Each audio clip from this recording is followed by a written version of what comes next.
L'Éternel te bénisse, l'Éternel te bénisse et te garde, fasse lever la lumière de sa face sur toi, use de grâce envers toi et te donne la paix, et te donne la paix.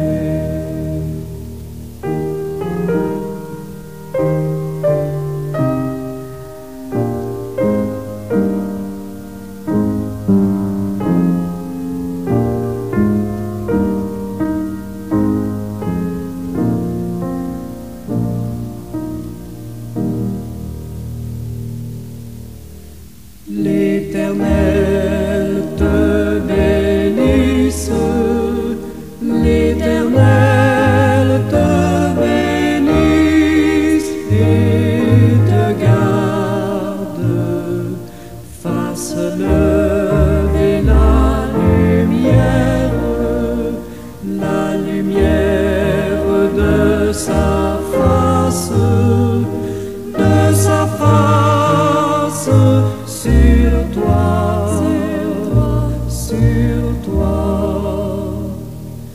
use de grâce envers toi et te donne la paix, et te donne la paix.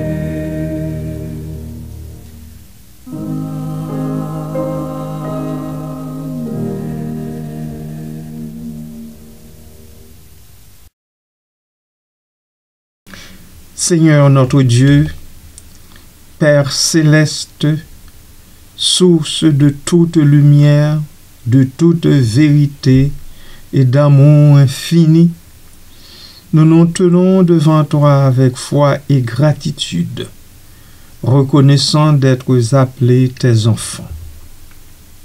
Aujourd'hui, nous te remettons nos cœurs, ainsi que ceux de chacun de nos frères et sœurs en Christ.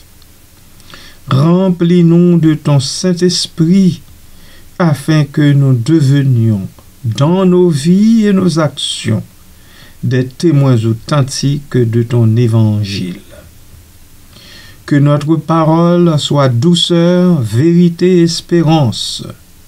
Que nos gestes reflètent ton amour, notre patience, ton pardon, et que notre présence soit un signe du royaume que Jésus a inauguré parmi nous.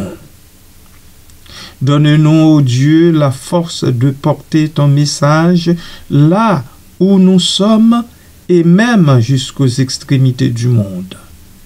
Que nos vies racontent l'espérance du salut, l'appel à la conversion et la promesse de ta miséricorde. S'il le faut, Seigneur, fortifie-nous dans les épreuves. Que notre foi demeure inébranlable, notre espérance vive et notre charité sans défaillance. Puissent nos frères et sœurs, comme nous, ô Dieu, devenir des instruments entre ta main, des artisans de paix, des témoins de l'Évangile jusqu'à l'accomplissement des temps. Que ton règne vienne, Seigneur Jésus, que ta volonté soit faite par nos vies. Merci Seigneur. Amen.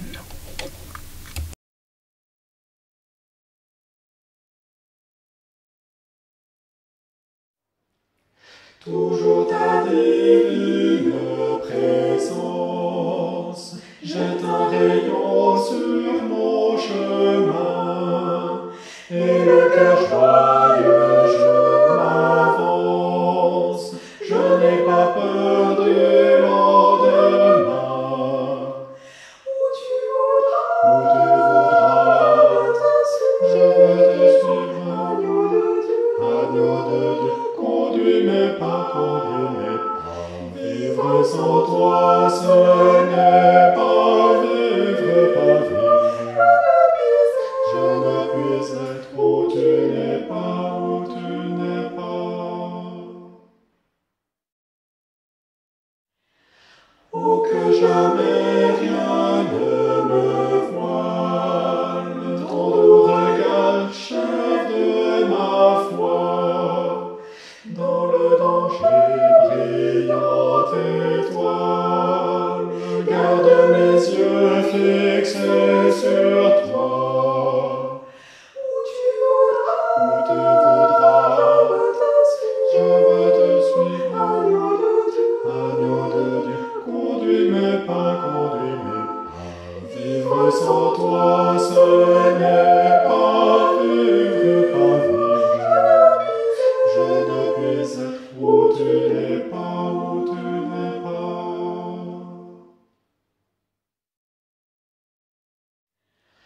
Auprès de toi, la vie est belle, c'est le bonheur, la liberté, c'est une jeunesse éternelle, c'est le ciel, la félicité. Où tu voudras, je veux te suivre, agneau de Dieu, conduis mes pas, vivre sans toi, ce n'est pas vivre, je ne puis être où tu n'es pas, où tu n'es pas. Oui, Seigneur Jésus, que ta divine présence nous accompagne le long du chemin jusqu'à ce que nous ne soyons plus de ce monde. Amen. Bien-aimés frères et sœurs et amis internautes, bonjour, bon matin, que la grâce et la paix du Seigneur Jésus-Christ soient avec vous toutes et tous. Je vais, à partir de ce matin, tenter de vous parler de la fin atroce des apôtres de Jésus-Christ. L'histoire des 12 apôtres de Jésus-Christ est entourée de mystères, de controverses. Bien qu'il existe des récits dans le Nouveau Testament et divers textes apocryphes, les histoires sur les fins de ces hommes sacrés divergent souvent. Cependant, la plupart des érudits ont tendance à s'accorder sur des versions cohérentes et vérifiables des événements. Les récits bibliques racontent comment les apôtres ont abandonné leur vie et profession pour suivre Jésus. Et après sa mort, ils se sont inlassablement mis à la propagation de l'Évangile dans le monde. Cette mission remplie de dangers les a souvent mis en conflit avec les autorités, les menant à des fins tragiques et violentes, semblables au destin de leur maître. Dans mes prochaines capsules, je vais vous plonger dans la trajectoire des apôtres depuis leur vie avant de rencontrer le Christ jusqu'au moment de leur mort.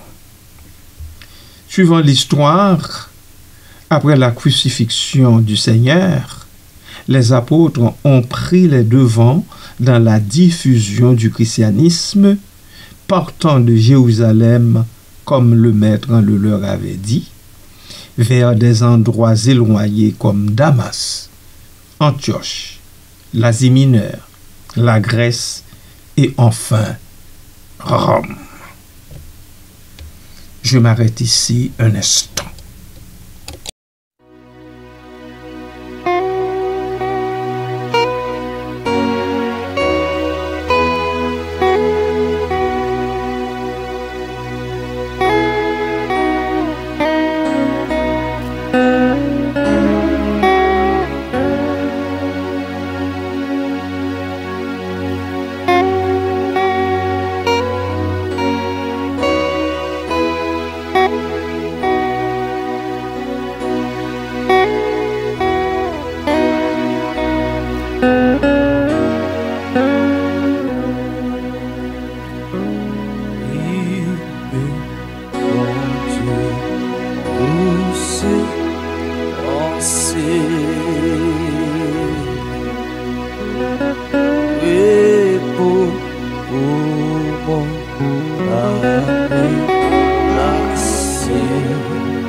plusieurs minutes, ça, Seigneur.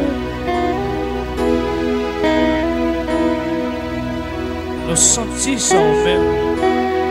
La vie nous pas accorder. Même gens. Itaïs là, accordé en guitare. Il va être tout son qu'il voulait. C'est pour cette raison, papa n'a prié dans le pied à Soya. À plein midi ça, pleine soirée ça. Nous présenter devant. Nous avons le Seigneur. Nous allons brûler la caille. Chaque qui là, ils ont brûlé la caillou. Ils ont scellé la caillou. Ils ont brûlé comme un holocauste. T'as qu'à y avoir ça, comme Abraham. Tu peux sentir. Et tu me lis comme un holocauste. Amen. C'est ça qu'il faut t'aimer, papa, la foi. Papa, papa.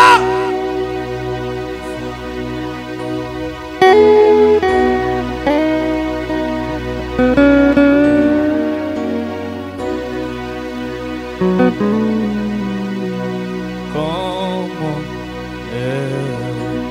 sera soudé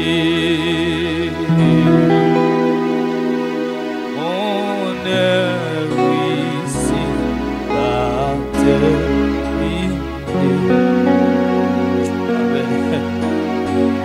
J'ai dit, la sombre nuit,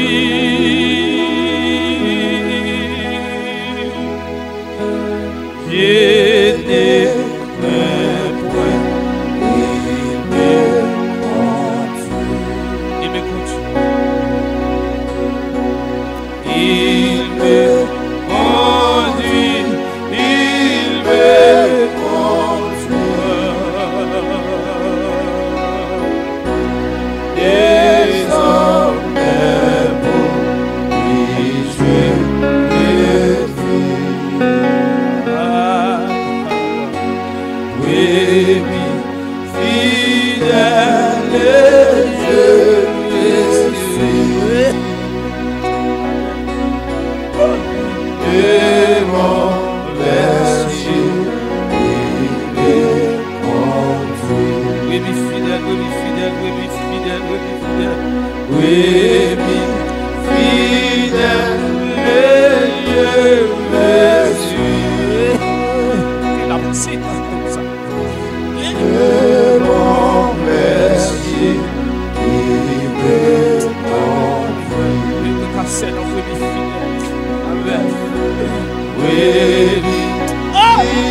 Explorons ensemble la vie de chacun selon les écrits bibliques et aussi les traditions.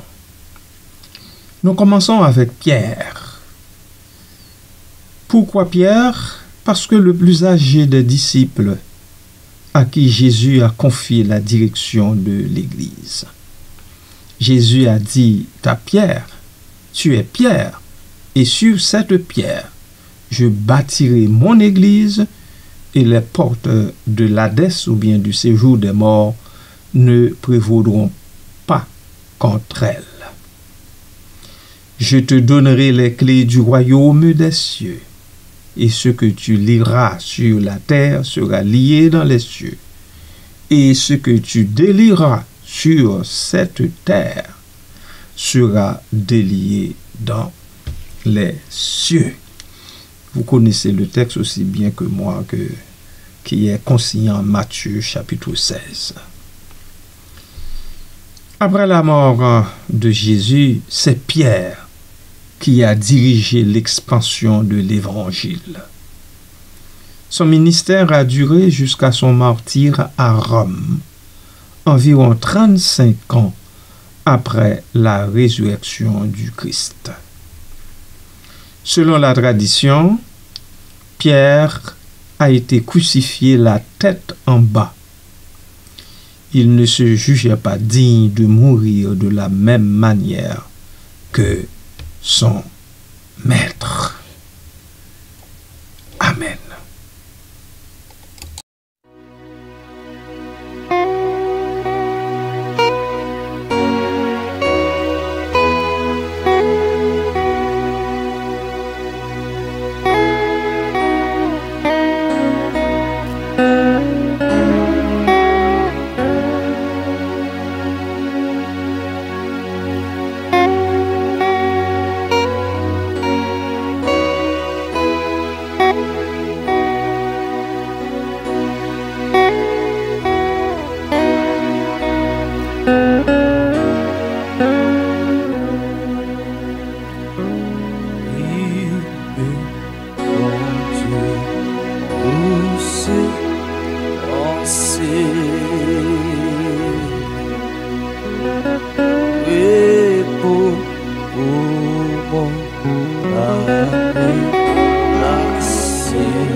Selon la tradition rapportée par l'évêque Eusèbe de Césarée, 4e siècle de notre ère, et d'autres pères de l'Église, Pierre aurait été crucifié la tête en bas à sa propre demande, car il se jugeait indigne de mourir comme Jésus. Cette mort aurait eu lieu vers 64-67 après Jésus-Christ, probablement dans l'arène de Néron, près de l'obélique actuel de la place Saint-Pierre. Lieu de l'enterrement, les premiers chrétiens affirment que Pierre a été enterré dans un cimetière païen sur la colline du Vatican, à proximité de l'endroit où il aurait été crucifié. Une basilique, puis la cathédrale actuelle, a été construite à cet endroit, symbolisant la pierre de l'Église. Reste archéologique, des fouilles menées sous la basilique Saint-Pierre au XXe siècle ont mis au jour des ossements dans une tombe murée. Le pape Paul VI a déclaré en 1968 que ces restes appartiennent très probablement à Pierre, bien que cela ne puisse être confirmé de manière scientifique. En somme, la mort de Pierre est un mélange de traditions anciennes et d'éléments historiques plausibles, mais non vérifiables avec certitude. Sa figure reste centrale dans la mémoire chrétienne, symbolisant la foi et le sacrifice jusqu'au martyre. La basilique Saint-Pierre à Rome, érigée à l'emplacement présumé de sa tombe, témoigne de son importance dans l'histoire du christianisme. Amen. Comment sera soudain on est ici la terre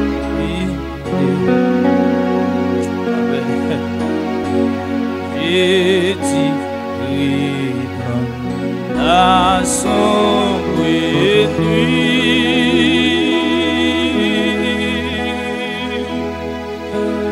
je ne crains point,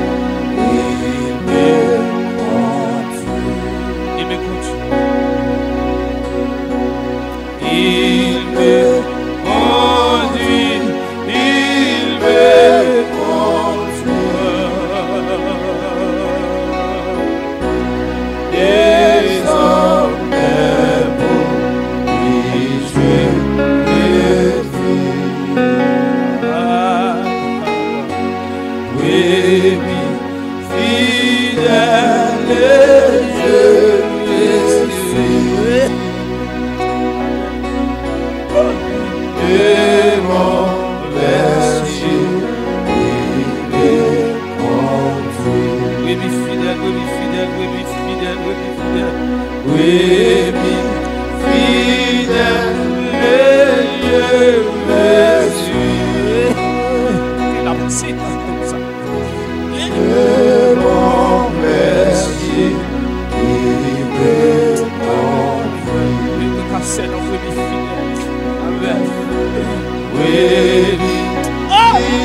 Qu'il te fasse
qu'il te fasse